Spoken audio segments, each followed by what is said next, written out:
בזכות איראן נתקעתי בבית אמי בפרדס חנה כרכור, שיהיה טוב. די. ואחותי פה בניקוריסטית ויש לה את הקליניקה כאן בבית. ואמרה לי, יאללה עידן, אולי נעשה לך לק, מה אכפת לך? עכשיו אתם מכירים אותי, אני זכר אלפא, אני לא יכול לעשות לק. אני מתרגל! אז זאת רוני אחותי, וזה הקליניקה שלה. אוקיי, אז זה פחות או יותר הסגנון של הלק שאנחנו עושים. מה זה? טלק. יש לך ידיים ממש אומניות. תודה רבה.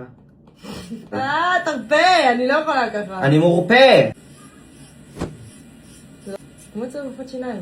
אבל זה ציפורן. תראה מה אני עושה, הגיע סוף סוף הזמן שאני אהיה גבר ועשה לק. אני לא יודע איך להגיב לזה ממי. אל תיפרד ממני.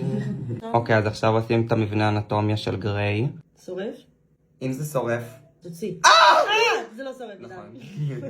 לא ברקים על השקוף, לא. אז מה? חלבי. באמת? חלבי, כמוהו. וואו. אוקיי, מוכנים לתוצאה? יואו, תראו איזה מגניב זה יצא.